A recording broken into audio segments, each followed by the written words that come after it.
Good morning students. आज के इस वीडियो लेक्चर में हम डिस्कस करेंगे subject code EL 210 C programming की 6th unit functions in C.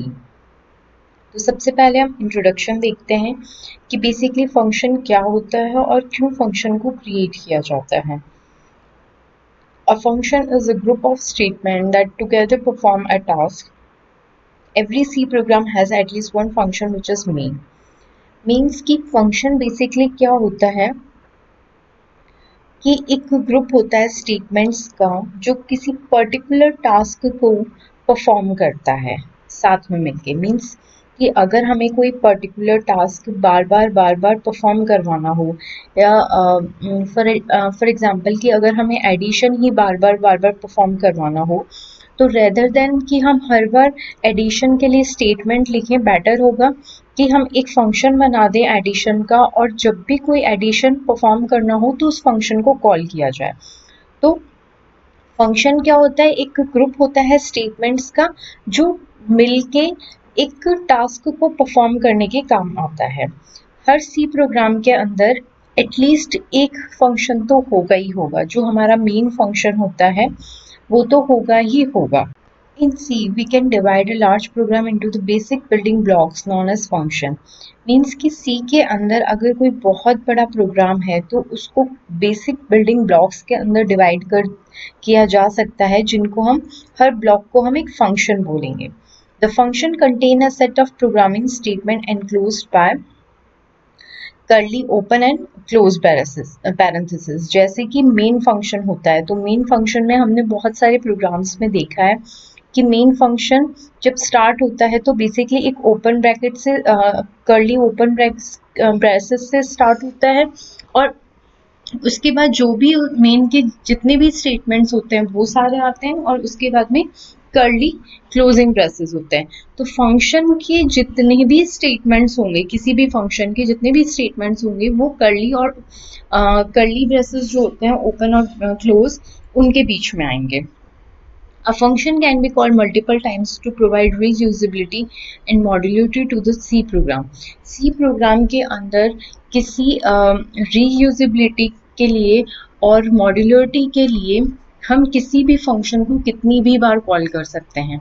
Means कि अगर हमने किसी पर्टिकुलर टास्क के लिए एक फंक्शन बना दिया, अगर हमें वो पर्टिकुलर टास्क 10 बार भी परफॉर्म करवाना है तो 10 टाइम्स भी हम किसी फंक्शन को कॉल कर सकते हैं, ताकि यहाँ पे क्या हो सके, रीयूजेबिलिटी जो है वो प्रोवाइड करवाई जा सके, क्योंकि हमें सेम कोड जो है वो बार बार लिखने की ज़रूरत नहीं है। In other word we can see that the collection of function creates a program. हम दूसरी लैंग्वेज में ऐसा, दूसरे वर्ड्स में हम ऐसा भी कह सकते हैं कि बेसिकली जो एक प्रोग्राम होता है वो फंक्शंस का कलेक्शन होता है। The function is also known as the procedure or subroutine in other programming languages. जो दूसरे programming languages हैं उनके अंदर function को procedure और subroutine भी कहा जाता है। अब advantage क्या क्या है functions के? Basically हम function बना तो रहे हैं पर उसका क्या advantage है? Without function means minimum at least एक function main तो होगा ही होगा। उसके अलावा जो बाकी के टास्क है वो हम विदाउट फंक्शन क्रिएट करके भी कर सकते हैं और फंक्शन से भी कर सकते हैं। तो अगर हम फंक्शन क्रिएट करते हैं तो उसका क्या एडवांटेज है? तो there are the following advantage of C program. First, by using function we can avoid rewriting same logic or code again and again in a program. Basically अगर हम एक बार फंक्शन लिख देते हैं, क्रिएट कर देते हैं, बना देते हैं, तो हम सेम लॉजिक को बार बार लिखने से अवॉइड होते हैं। जैसे फॉर एग्जांपल कि हमें 10 टाइम्स एडिशन करना है अलग अलग वेरिएबल्स का। अब या तो ये होगा कि हम हर बार उसके लिए एक एडिशन का स्टेटमेंट लिखें, या फिर ये मेथड है कि हम एक फंक्शन क्रिएट कर दें एडिशन का। जब भी किसी वेरिएबल का को एडिशन के लिए बनाना होगा या एडिशन करना होगा तो उस फंक्शन को कॉल कर लिया जाए। मीन्स कि जो एडिशन का लॉजिक था वो आपने सिर्फ एक बार फंक्शन के अंदर लिखा। तो इससे फंक्शन को क्रिएट करने से बेसिकली हम जो सेम लॉजिक को बार बार लिखने का, या फिर हम बोल सकते हैं कोड जो है हमारा, उसको जो लाइन ऑफ कोड है उसको हम डिक्रीज कर देते हैं. We can call C function any number of times in a program and from any place in a program. Function के अंदर हम किसी भी प्लेस से और कितनी भी बार किसी प्रोग्राम को किसी फंक्शन को कॉल कर सकते हैं. We can track a large C program easily when it is divided into multiple functions. जब हमारा प्रोग्राम मल्टीपल फंक्शंस में डिवाइड होता है तो हम उसको बहुत इजीली ट्रैक कर पाते हैं. रीयूजेबिलिटी जो है वो मेन अचीवमेंट है सी फंक्शन का, कि हम बार बार रीयूज कर रहे हैं. However function calling is always a overhead in a C program. देखो यहाँ पे ऑल्दो एक एडवांटेज तो है कि हम बार बार रीराइट करने से बच रहे हैं कोड को, लेकिन जब भी फंक्शन कॉलिंग होती है तो उसका जो ओवरहेड होता है वो हमेशा उसके अंदर एक रहेगा. मीन्स कि अगर एडवांटेज है तो एक डिसएडवांटेज भी है. जो एक छोटा सा डिसएडवांटेज है कि फंक्शन कॉलिंग जो है वो एक ओवरहेड रहेगा सी प्रोग्राम के अंदर. अब फंक्शंस के एस्पेक्ट्स क्या हैं? बेसिकली 3 एस्पेक्ट्स होते हैं सी फंक्शन के. फंक्शन का डिक्लेरेशन, किस फंक्शन को किस तरह से डिक्लेयर किया जाता है, फंक्शन को किस तरह से कॉल किया जाता है, और फंक्शन की डेफिनेशन. सबसे पहले function declaration. A function must be declared globally in a C program to tell the compiler about the function name, function parameter and return type. Basically जब भी हम फंक्शन को डिक्लेयर करते हैं तो पहली चीज तो ये है कि फंक्शन जो है वो ग्लोबली प्रोग्राम के अंदर डिक्लेयर होना चाहिए. दूसरा, हम जब डिक्लेरेशन जो होगा उसके अंदर, डिक्लेरेशन के अंदर एक तो फंक्शन का नाम आना चाहिए. दूसरा कि उस फंक्शन के अंदर क्या क्या पैरामीटर्स या आर्ग्यूमेंट्स जाएंगे वो मेंशन होना चाहिए, और वो किस टाइप की वैल्यू को रिटर्न करेगा फंक्शन, वो मेंशन होना चाहिए. तो फंक्शन की डिक्लेरेशन में फंक्शन का नाम आता है, फंक्शन पैरामीटर्स या आर्गुमेंट्स आते हैं, और रिटर्न टाइप आता है. नेक्स्ट है फंक्शन कॉल, कि फंक्शन को किस तरह से कॉल किया जाता है. Function can be called from anywhere in the program. Program के अंदर हम कहीं से भी किसी भी फंक्शन को कॉल कर सकते हैं. The parameter list must not differ in function calling and function declaration. ये बहुत ही एक इम्पॉर्टेंट चीज़ है. जैसे यहाँ पे फंक्शन डिक्लेयर जब हम करते हैं तो उसमें हम फंक्शन के पैरामीटर्स देते हैं, बेसिकली आर्ग्यूमेंट्स देते हैं. तो आर्ग्यूमेंट्स हम कितने भी दे सकते हैं, 1 भी दे सकते हैं, 2 भी दे सकते हैं, 5 भी दे सकते हैं. लेकिन जब भी उस फंक्शन को कॉल किया जाएगा तो ध्यान रखने की चीज़ है कि जितने डिक्लेयर किए गए हैं आर्ग्यूमेंट्स उतने फंक्शन यहाँ पे पास भी होने चाहिए. We must pass the same number of function as it is declared in the function declaration. कि अगर फंक्शन के डिक्लेरेशन में 5 आर्ग्यूमेंट हैं तो फंक्शन जब कॉल होगा तब वहाँ पे भी 5 आर्ग्यूमेंट्स होने चाहिए. अगर फंक्शन डिक्लेरेशन में 2 आर्ग्यूमेंट्स हैं तो फंक्शन कॉलिंग में भी 2 आर्ग्यूमेंट्स होने चाहिए. मीन्स नंबर ऑफ जो पैरामीटर्स हैं वो सेम होने चाहिए फंक्शन कॉलिंग और फंक्शन डिक्लेरेशन में. नेक्स्ट है function definition. It contains the actual statement which are to be executed. Function definition basically ये बताता है, फंक्शन डिक्लेयर तो सिर्फ ये बताता है कंपाइलर को कि फंक्शन का नाम क्या है, उसके पैरामीटर्स क्या है और वो किस टाइप की वैल्यू को रिटर्न करेगा.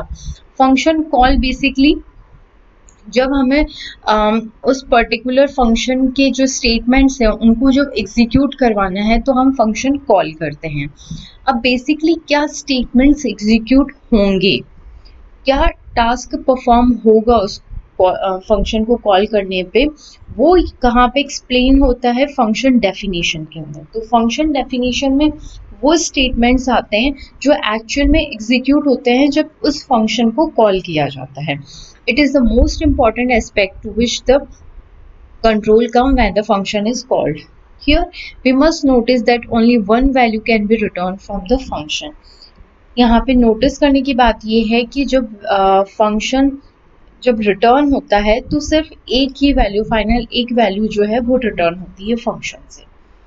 अब बेसिकली इनका सिंटेक्स क्या होता है। तो जब हम फंक्शन को डिक्लेयर करते हैं, जिस तरह से हम नॉर्मल डेटा टाइप डिक्लेयर करते हैं, कोई वेरिएबल डिक्लेयर करते हैं, तो सबसे पहले डेटा टाइप बताते हैं, उसके बाद में वेरिएबल का नाम बताते हैं। इसी तरह से यहाँ पे फंक्शन को भी जब हम डिक्लेयर करेंगे तो सबसे पहले रिटर्न टाइप बताएंगे कि ये किस टाइप की वैल्यू को रिटर्न करेगा। तो बेसिकली वो एक तरह का डेटा टाइप ही होता है कि इंट वैल्यू रिटर्न करेगा, फ्लोट करेगा, कैरेक्टर करेगा या वॉइड। ठीक है। उसके बाद में उस फंक्शन का नाम क्या है, और ब्रैकेट के अंदर हम आर्ग्यूमेंट लिस्ट देंगे। यहाँ पे जो भी नंबर ऑफ आर्ग्यूमेंट्स होंगे वो सारे सेपरेटेड होंगे कॉमा से, और लास्ट में सेमीकोलन। राइट। तो ये सिंटैक्स है जिससे हम फंक्शन को डिक्लेयर कर सकते हैं। नेक्स्ट इज फंक्शन कॉल, कि फंक्शन कॉल कैसे होता है। अगर हमें किसी फंक्शन को कॉल करना है, जैसे इसी फंक्शन को कॉल करना है, तो सबसे पहले इस फंक्शन का नाम देंगे, उसके बाद आर्ग्यूमेंट की लिस्ट देंगे। यहाँ पे अगर 4 आर्ग्यूमेंट है तो यहाँ पे भी 4 आर्ग्यूमेंट होने चाहिए। राइट। फंक्शन डेफिनेशन में बेसिकली क्या होता है, रिटर्न टाइप, फंक्शन का नाम, आर्ग्यूमेंट की लिस्ट, और उसके बाद में कर्ली ब्रेसेस स्टार्ट होता है, उसके अंदर फंक्शन की बॉडी आती है और फिर कर्ली ब्रेसेस क्लोज होते हैं। मींस यहाँ पे ये जो भी स्टेटमेंट लिखे हुए होंगे फंक्शन की बॉडी में, वो सारे एग्जीक्यूट होंगे जब भी इस फंक्शन को कॉल किया जाएगा। अब रिटर्न टाइप क्या है। अ फंक्शन में return a value, the return type is a data type of the value the function return. Some function perform the desired operation without returning a value, in this case the return type is the keyword void. ठीक है। तो basically return type क्या बताता है कि function किस type की value को रिटर्न कर रहा है।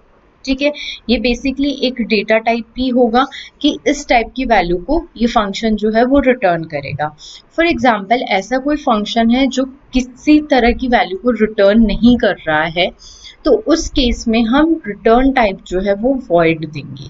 कीवर्ड वॉइड जो है उसको हम यूज करेंगे। Next is function name. Function name basically क्या होता है कि एक्चुअल में फंक्शन का नाम क्या है। ठीक है। Function name and the parameter list together constitute the function signature. Function का नाम और फंक्शन के पैरामीटर्स जो आर्ग्यूमेंट लिस्ट है, ये कलेक्टिवली क्या कहलाता है, फंक्शन सिग्नेचर कहलाता है। अगर पूछा जाता है कि फंक्शन का सिग्नेचर क्या होता है, तो फंक्शन का सिग्नेचर बेसिकली फंक्शन का नाम होगा और उसके पैरामीटर लिस्ट होगी। Next is parameters. A parameter is like a placeholder where a function is invoked. You pass a value to the parameter. This value is referred to as actual parameter or argument. The so basically parameter एक placeholder की तरह है। जब भी आप किसी function को call करते हो या इन्वोक करते हो, तो आप एक लिस्ट पास करते हो पैरामीटर्स की। इस वैल्यू को रेफर किया जाता है एज एक्चुअल पैरामीटर और आर्ग्यूमेंट। जो भी आप पास करते हो वो एक्चुअल पैरामीटर कहलाता है कि आपने ये पास किया। The parameter list refers to the type, order and number of parameters of a function.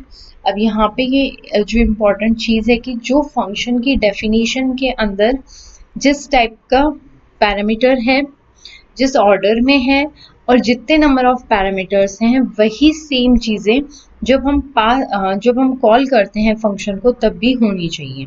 Parameters optional होते हैं। दैट मीन्स कि हो सकता है कि कोई फंक्शन जो है उसमें 0 पैरामीटर हो, कोई पैरामीटर नहीं हो, तो उसका जो फंक्शन डिक्लेरेशन होगा उसमें भी कोई पैरामीटर नहीं होगा। अगर फंक्शन डिक्लेरेशन में कोई पैरामीटर है तो फंक्शन कॉलिंग के टाइम पे भी हमें पैरामीटर पास करने होंगे, अदरवाइज कोई ज़रूरत नहीं है। Next is function body. The function body contains a collection of statements that define what the function does. Means कि जब फंक्शन को कॉल किया जाएगा तो बेसिकली क्या टास्क परफॉर्म हो गया, क्या एक्चुअल में ऑपरेशन परफॉर्म होगा, वो उसके जो स्टेटमेंट्स होते हैं वो फंक्शन बॉडी के अंदर डिफाइंड होते हैं। अब है टाइप ऑफ फंक्शंस। तो बेसिकली 2 तरह के फंक्शंस होते हैं सी प्रोग्रामिंग के अंदर। One is library function and the second is user defined function. Library functions वो होते हैं जो ऑलरेडी हेडर फाइल के अंदर डिक्लेयर्ड हैं। जैसे फॉर एग्जांपल आप कोई भी सी का प्रोग्राम बनाते हो, उसमें प्रिंटफ है, स्कैनफ है, गेट्स है, पुट्स है, फ्लोर है, ये सारे फंक्शंस आप डायरेक्टली यूज करते हो। जैसे फॉर एग्जांपल स्कैनफ है, तो स्कैनफ का मतलब होता है कि यूजर से कीबोर्ड से किसी इनपुट को लेना, राइट। अब स्कैनफ के पीछे कुछ ना कुछ कोडिंग लिखी हुई है जिसकी वजह से ये यूजर से इनपुट लेता है थ्रू द कीबोर्ड, राइट। इसके पीछे का कोड आपको लिखने की जरूरत नहीं है। आपने डायरेक्टली क्या किया, ये हेडर फाइल्स के अंदर ऑलरेडी फंक्शन बने हुए हैं, इनकी पूरी कोडिंग लिखी हुई है, आपने डायरेक्टली उस फंक्शन को यूज किया है। तो लाइब्रेरी फंक्शंस वो फंक्शंस होते हैं जो ऑलरेडी सी की हेडर फाइल के अंदर डिफाइंड है। यूजर डिफाइंड फंक्शंस वो होंगे जो आप क्रिएट करते हो ड्यूरिंग योर प्रोग्राम। जैसे फॉर एग्जांपल मेन फंक्शन है, मेन फंक्शन जब भी आप सी का प्रोग्राम बनाते हो तो आप क्रिएट करते हो। So, user-defined function are the functions which are created by the C programmer so that he or she can use it many times. It reduces the complexity of a big program and optimize the code. इसको हम क्यों use करते हैं, ताकि अगर कोई बहुत बड़ा प्रोग्राम है तो उसकी कॉम्प्लेक्सिटी को रिड्यूस किया जा सके और कोड को ऑप्टिमाइज किया जा सके। मीन्स कि अगर सेम ऑपरेशन बार बार परफॉर्म करना है तो उसका एक फंक्शन बना दिया और उस फंक्शन को बार बार कॉल किया जा रहा है। उसके अलावा अगर कभी कोई चेंजेस करने होते हैं किसी पर्टिकुलर टास्क में, तो बेसिकली आपको सिर्फ एक जगह जहाँ पे वो फंक्शन बनाया है वहाँ पे आपको चेंजेस करने की जरूरत है। Now calling a function. While creating a C function, you give the definition of what the function has to do. जब भी हम फंक्शन क्रिएट करते हैं तो उसकी डेफिनेशन में हम बेसिकली ये बताते हैं कि फंक्शन क्या करेगा। टू यूज अ फंक्शन, अगर हमें उस फंक्शन को यूज करना है तो बेसिकली हमें क्या करना पड़ेगा, उस फंक्शन को कॉल करना पड़ेगा, राइट। अब जब भी कोई प्रोग्राम कॉल होता है तो बेसिकली क्या होता है, when a program calls a function, the program control is transferred to the called function. तो बेसिकली जब भी आप किसी प्रोग्राम के अंदर किसी फंक्शन को कॉल करते हो तो प्रोग्राम का जो कंट्रोल है वो ट्रांसफर हो जाता है उस फंक्शन को। A called function perform defined task and when it return statement is executed or when its function adding closing braces is reached, it return the program control back to the main program. Mean basically क्या होता है कि जब भी हम call करते हैं किसी फंक्शन को तो सबसे पहले तो हमें किसी फंक्शन को डिफाइन करना होगा और उसके अंदर बताना होगा कि ये फंक्शन ये पर्टिकुलर टास्क जो है वो परफॉर्म करेगा, राइट। अब डेफिनेशन हो चुकी है फंक्शन की, तो अब उस फंक्शन को कॉल करेंगे। तो जब भी कोई फंक्शन कॉल होता है तो जो प्रोग्राम का कंट्रोल है वो किसके पास चला जाता है, फंक्शन के पास चला जाता है, राइट। अब कॉल्ड फंक्शन जो होगा वो क्या करेगा कि जो भी उस फंक्शन की बॉडी में स्टेटमेंट्स होंगे उनको एग्जीक्यूट करेगा। अगर कोई रिटर्न स्टेटमेंट है तो उसको एग्जीक्यूट करेगा, या फिर फंक्शन एंड हो रहा है, कैसे पता चलेगा कि फंक्शन एंड हो रहा है, अगर क्लोजिंग कर्ली ब्रेसेस अगर आ गए हैं दैट मीन्स कि फंक्शन एंड हो रहा है, राइट। तो अगर फंक्शन एंड हो रहा है उस केस में क्या होगा कि प्रोग्राम का जो कंट्रोल है वो वापस फंक्शन से कहाँ पे जाएगा, मेन प्रोग्राम पे जिसने उसको कॉल किया था, ठीक है। To call a function, you simply need to pass the required argument along with the function name, and if the function returns a value, then you can store the return value. Means कि आपको function को call करने के लिए सबसे पहले तो उसको डिफाइन करना पड़ेगा और कॉल करने के लिए आपको क्या करना पड़ेगा, जो हमने सिंटेक्स पहले देखा था यहाँ पे कि फंक्शन का नाम देना पड़ेगा और आर्ग्यूमेंट की लिस्ट देनी पड़ेगी, ठीक है। तो इस तरह से हम क्या कर सकते हैं, फंक्शन को कॉल कर सकते हैं। और अगर मान लो आपका फंक्शन किसी वैल्यू को रिटर्न करता है तो हम उसको स्टोर भी करवा सकते हैं। While calling a function, there are two ways in which arguments can be passed to a function. Means कि हम फंक्शन को जब भी कॉल करते हैं तो दो अलग अलग तरीके हैं जिनसे हम आर्गुमेंट को पास कर सकते हैं। पहला तरीका है कॉल बाय वैल्यू और दूसरा तरीका है call by reference. Call by value जो है वो बेसिकली क्या करता है, जो एक्चुअल वैल्यू होती है आर्ग्यूमेंट की उसको कॉपी करता है formal parameter of the function. In this case, changes made to the parameter inside the function has no effect on the argument. Means basically क्या होता है कि जब भी हम फंक्शन को कॉल करते हैं तो जो पैरामीटर्स हमने पास किए हैं उनको हम बोलते हैं एक्चुअल पैरामीटर्स, और जहाँ पे फंक्शन की डेफिनेशन होती है और जो फंक्शंस वहाँ पे जो पैरामीटर्स वहाँ पे यूज किए जाते हैं उनको हम बोलते हैं फॉर्मल पैरामीटर्स। तो जब हम कॉल बाय वैल्यू करते हैं तो बेसिकली क्या होता है कि जो एक्चुअल वैल्यू होती है आर्ग्यूमेंट की उसी को कॉपी किया जाता है फॉर्मल पैरामीटर्स के अंदर। तो अगर फंक्शन के अंदर कोई भी चेंज होता है उन फॉर्मल पैरामीटर के अंदर तो वो जो एक्चुअल पैरामीटर्स हैं उनके अंदर कोई चेंजेस या कोई इफेक्ट नहीं डालता है। लेकिन जब हम कॉल बाय रेफरेंस करते हैं तो बेसिकली हम क्या करते हैं कि वैल्यू पास न करके उस वैल्यू का एड्रेस पास करते हैं। तो ये जो मेथड होता है ये कॉपी करता है address of argument into the formal parameter inside the function. The address is used to access the actual argument used in the calling. This means the change made to the parameter affect the arguments. तो basically क्या होता है कि जब हमने call by value किया तो जो एक्चुअल वैल्यू थी वो हमारी कॉपी हुई थी फॉर्मल पैरामीटर्स पे। तो अगर फंक्शन के अंदर फॉर्मल पैरामीटर्स अगर कुछ भी पैरामीटर्स में चेंजेस होता है तो उसका एक्चुअल पैरामीटर या एक्चुअल आर्गुमेंट पे कोई इफेक्ट नहीं पड़ता है। लेकिन जब हम कॉल बाय रेफरेंस करते हैं तो बेसिकली हम रेफरेंसेस में फॉर एज अ आर्गुमेंट हम एड्रेस पास करते हैं एक्चुअल आर्गुमेंट्स का, और वो एक्चुअल जो आर्ग्यूमेंट का एड्रेस है वो हमारा कॉपी होता है फॉर्मल पैरामीटर पे। तो जब भी हम एक्सेस करेंगे वैल्यू को तो उस एड्रेस से एक्सेस किया जाता है और जो भी चेंजेस होंगे वो भी उस एड्रेस पे चेंज होंगे। तो अगर कोई भी चेंजेस उन पैरामीटर्स पे होते हैं इन टू द फंक्शन तो उसका इफेक्ट जो है वो आर्ग्यूमेंट पे भी पड़ता है। बाय डिफॉल्ट सी जो है वो यूज करता है कॉल बाय वैल्यू को आर्ग्यूमेंट्स को पास करने के लिए। Means in general it means the code within a function cannot alert the arguments used to call the function। means कि जो कोड है फंक्शन के अंदर का जो कोड है वो बेसिकली आर्ग्यूमेंट्स जो कॉल हुए हैं उनको चेंज नहीं कर सकता है, राइट। अब है फंक्शन आर्ग्यूमेंट।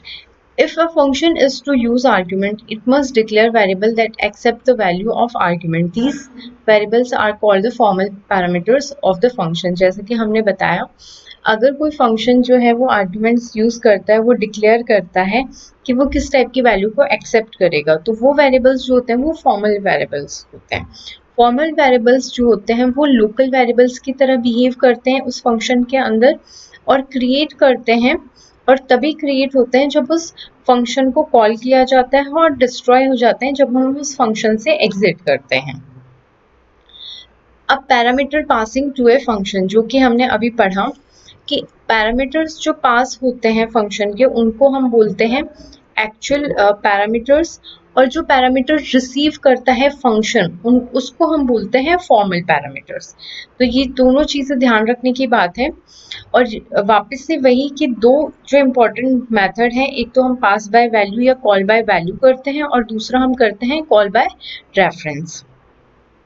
तो कॉल बाय वैल्यू के अंदर तो हमारे जो एक्चुअल पैरामीटर्स हैं मीन्स कि जो फंक्शन हमने बनाया जो फंक्शन हमने कॉल किया है और जो हम फंक्शन पास कर रहे हैं वो हमारे एक्चुअल हैं, जहाँ पे हमारे फंक्शन की डेफिनेशन है और वो फंक्शन जो रिसीव हो रहे हैं वो कहलाते हैं हमारे formal parameters. Pass by value जब भी हम करेंगे या कॉल बाय वैल्यू हम जब भी करेंगे तो एक्चुअल जो पैरामीटर्स हैं उनके अंदर कोई भी चेंज नहीं होगा। कॉल बाय रेफरेंस जब हम करेंगे या कॉल बाय रेफरेंस जब हम करते हैं तो बेसिकली क्या होगा कि एक्चुअल और फॉर्मल पैरामीटर दोनों सेम लोकेशन को करते हैं, रेफर करते हैं, इसलिए कोई भी हम अगर चेंजेस करते हैं तो वो हमारे एक्चुअल पैरामीटर्स पे भी होते हैं, क्योंकि वो बेसिकली चेंजेस कहाँ पे होते हैं, उस मेमोरी लोकेशन पे चेंजेस होते हैं, इसलिए एक्चुअल पैरामीटर्स भी है वो बेसिकली चेंज हो जाता है। तो ये फंक्शन के बारे में था कि फंक्शन क्या होता है, इसको हम क्यों यूज करते हैं, किस तरह से हम फंक्शंस को डिक्लेयर कर सकते हैं, डिफाइन कर सकते हैं, बेसिकली जब हम कॉल करते हैं फंक्शन को तो क्या होता है, किस तरह से हम आर्ग्यूमेंट पास कर सकते हैं, कौन से आर्ग्यूमेंट्स होते हैं, और पैरामीटर्स को किस तरह से पास किया जा सकता है।